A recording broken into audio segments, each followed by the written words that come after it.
Yeah. Hi, I'm Audrey Gamble, Assistant Professor in the Department of Crop, Soil, and Environmental Sciences at Auburn University and Extension Specialist with the Alabama Cooperative Extension System. I want to say thank you to the Alabama Peanut Producers Association for having me speak today on fertility recommendations for the upcoming 2021 growing season for peanuts. So to get started today, I want to talk about the essential nutrients that are required for peanut growth. And we're going to go through several of these individually and talk about the most important considerations for soil fertility in peanut production systems. But to start out, I've listed our macronutrients on the left-hand side of this slide. You can see that we have nutrients like nitrogen, phosphorus, potassium, calcium, magnesium, and sulfur. And these nutrients are required in large amounts. Of course, nitrogen, we don't have to worry about fertilizing in peanut because it can make its own nitrogen as long as we make sure that seed are well inoculated. But I'm going to go through each of these other macronutrients today and discuss considerations for peanut production. On the right-hand side of this slide, I have micronutrients listed. This includes elements like boron, manganese, zinc, and these, as long as we're properly maintaining our pH, in most of our Alabama soils, we're going to have adequate concentrations of these naturally within the soil so that we don't have to apply fertilizer. Boron is one exception to this rule, so I'll discuss boron fertility a little bit during this presentation as well. So I want to get started out by talking about soil pH because pH is really the foundation for any soil fertility program. If we don't have pH in the correct range, some of our applications of nutrients can go to waste because we can't get those nutrients in the plant available forms that are needed for peanut growth. So the recommended range of pH for peanut growth is going to be between 6 and 6.5. If our soil pH is lower than 6, we can start to see some issues with availability of certain macronutrients. So we may not have adequate availability of macronutrients like phosphorus or calcium. And some other issues that we can run into are problems with micronutrient toxicity. So one issue that has been observed in peanut is zinc toxicity. So in this upper picture on the right-hand side, we can see a picture of zinc toxicity.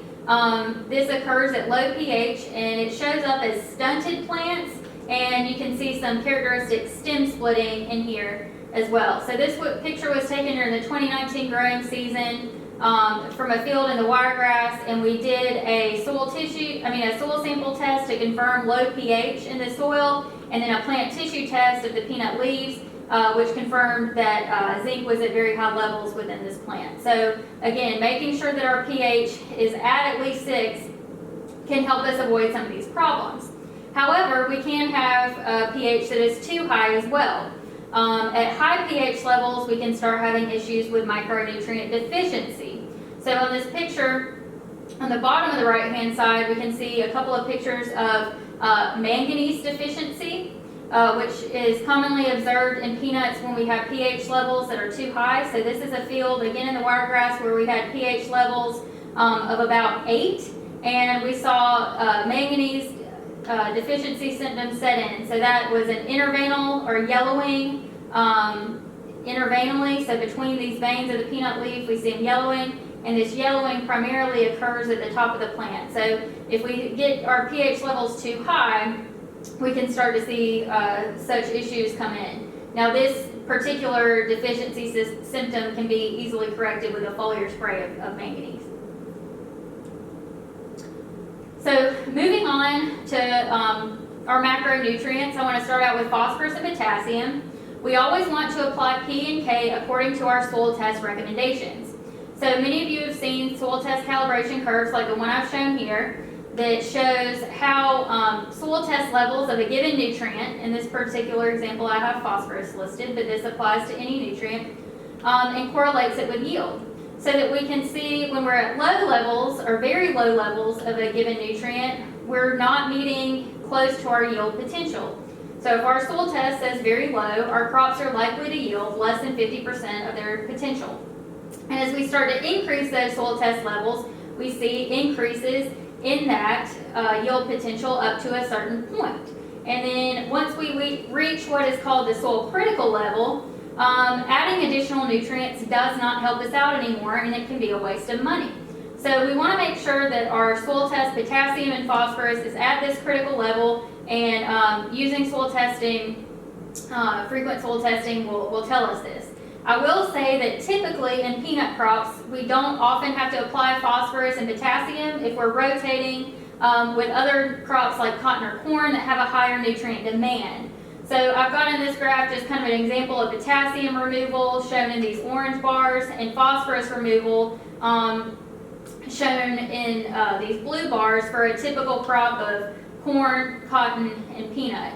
And because peanut removes less potassium and phosphorus compared to cotton and corn, and it also is a good scavenger of these nutrients with its deep tap roots, often our soil tests are not going to require P and K because there's enough residual P and K left over from those previous crops.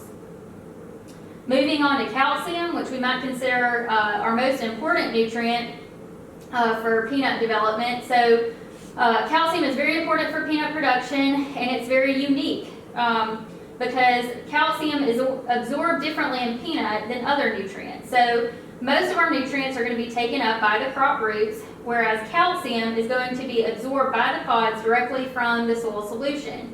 So we have to make sure that we have adequate calcium in what we call the pegging zone, which is where these peanut pods are developing, in the top 3 to 4 inches of soil. So it's critical that we have adequate calcium, or we can see these pops occur. I've got this picture here on the right hand side showing severe calcium deficiency, and of course when we try to crack open that pod, we hear a popping sound because peanuts have not filled out this pod. So we want to supply calcium according to soil test. Our critical value for calcium is 500 pounds of soil test calcium per acre is what we want to see on our soil test reports. And if we don't have that, then we're going to need to fertilize with calcium. This is especially critical in our newer, higher yielding, large seeded cultivars. And it's also particularly important for dryland peanut production. We really want to make sure that calcium rate is high enough that we can get that calcium into the pod without a lot of moisture during times of the growing season. So how should we fertilize when our soil test calcium is low? I've got here kind of a flow chart to help you make a decision about what calcium source to apply based on your soil test report. So if your calcium is low, you also want to check to see if your pH is low. If your pH is adequate, and it's in that 6 to 6.5 range, we probably don't want to add more lime because, as I mentioned earlier, having too high of a soil pH can create issues. So if our pH is in the right range and our calcium is low, we want to add gypsum because this is a source of calcium that does not affect soil pH.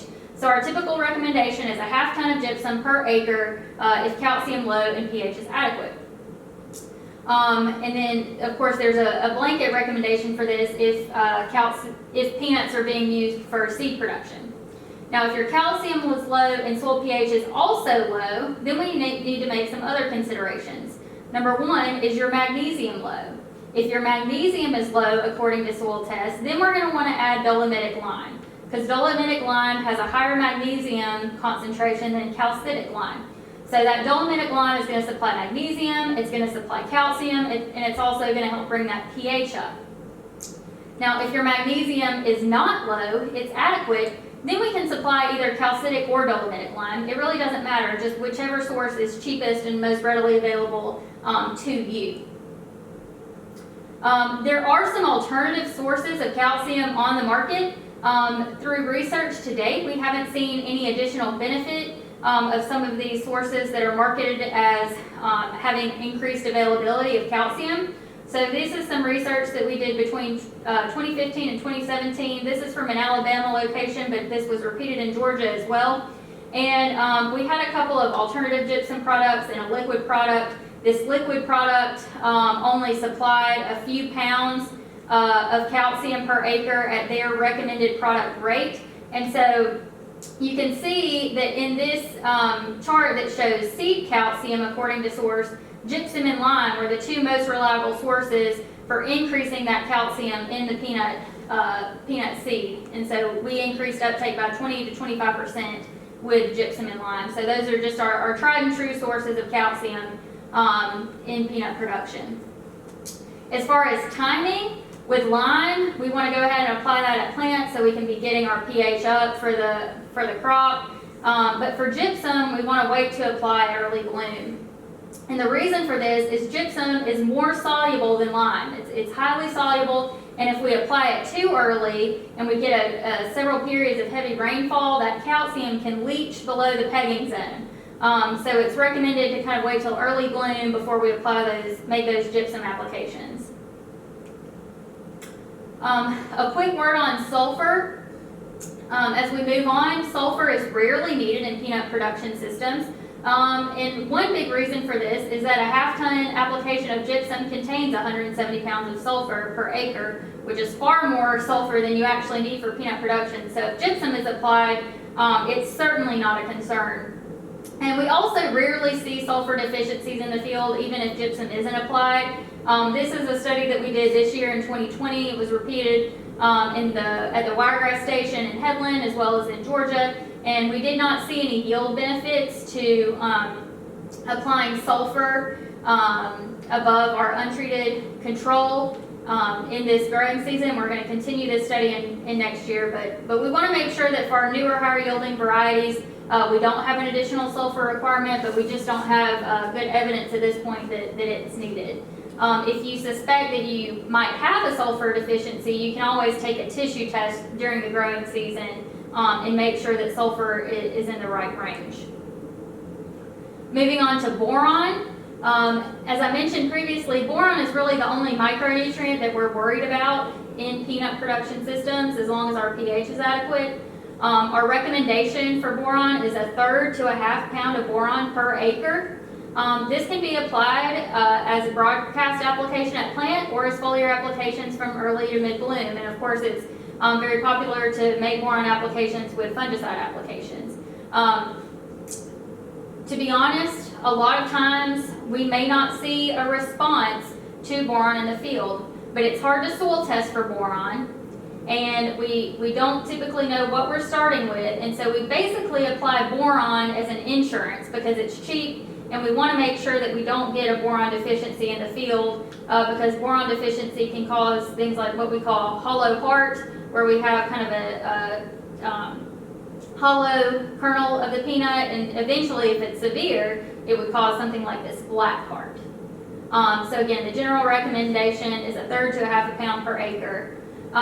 Just like with the calcium, be sure and check your sources for boron and make sure that at their recommended rates, they are supplying at least 1/3 to 1/2 pound per acre. We have seen some alternative boron sources in the market, and when you calculate out how much boron you're applying at their recommended rate, sometimes it's only 0.02 of a pound per acre, which is 100 times less than what our recommendation calls for. So some products may advertise as being more available, but what we've seen in research is that pound for pound, boron is boron. Regardless of what product you're using, just make sure that you put it out at that 1/3 to 1/2 pound rate.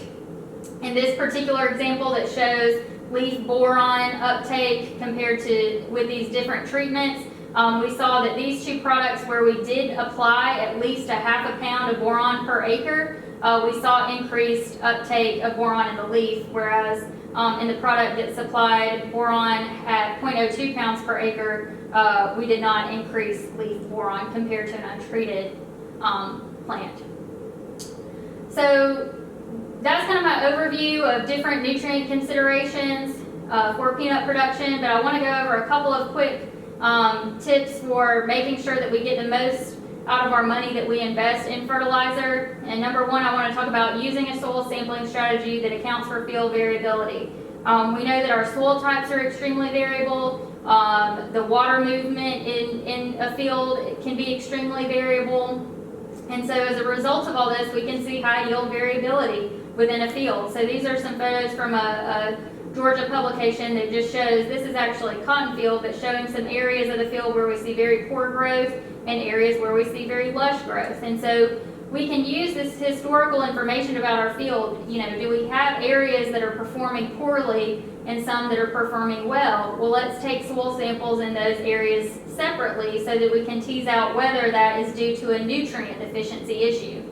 Another option is always grid sampling. The most popular grid size being 2.5 acre grids, which is not a magic number, but grid sampling can help you understand, you know, where you might have high pockets of, or pockets with high nutrient concentrations and areas where you have lower nutrient concentrations, and then you can kind of make your decisions on how to apply fertilizer accordingly. Lastly, for diagnostics during the season, if you suspect nutrient deficiencies, plant tissue testing coupled with soil testing is going to be your best tool for diagnosing issues. So for tissue testing, if you suspect that you have a deficiency in a certain area of the field, you're going to want to take a plant tissue sample from an area where the deficiency is suspected, and then another where crop growth looks good for comparison. So in each of those two areas, collect the youngest mature tetrafoliate leaf for about 25 to 30 plants. So you're going to want to take the full tetrafoliate leaf from about 25 to 30 plants from an upper portion of that plant canopy. And then you're going to want to put those all together in a paper bag to send off for analysis. So you'll want to do that in an area where the deficiency is suspected, and then you'll do it again in an area where the crop growth is good. And then along with those tissue samples, also collect soil samples from the good area and the bad area for analysis. And we can use the data that we get from tissue testing. This is the publication that we use in most of the southeastern public soil testing laboratories. Sufficiency ranges for various nutrient concentrations within the peanut plant. So for example, potassium, if we take a tissue sample mid-season, we should see potassium levels of 1.7 to 3% within that plant. If it's lower than that, that may be due to a deficiency. And so tissue testing is a good way to kind of tease out that information. So just to summarize my presentation, number one, start with soil pH. If we don't have the soil pH right, some of our other nutrient applications can go to waste. Number two, apply phosphorus and potassium according to soil test recommendations. Number three, ensure soil test calcium levels of 500 pounds per acre in the pegging zone. So this may mean going out and taking some separate samples in your peanut fields that are only to 3 to 4 inches in that pegging zone to make sure that there's 500 pounds per acre of calcium there. And then if it's not, apply gypsum or lime accordingly. Number four, apply boron at 1/3 to 1/2 pound per acre. This can be applied at plant or as a foliar spray from early to mid-bloom. And then just some additional tips: use a soil sampling strategy to account for field variability and know where those highest nutrient concentrations and lower nutrient concentrations are within your fields. And then use diagnostic in-season tissue testing and soil sampling to correct any additional issues you may have. So thanks for having me. If you have any questions, feel free to contact me. My email address and phone number is provided here, as well as on the Alabama Cooperative Extension System website. So thank you again.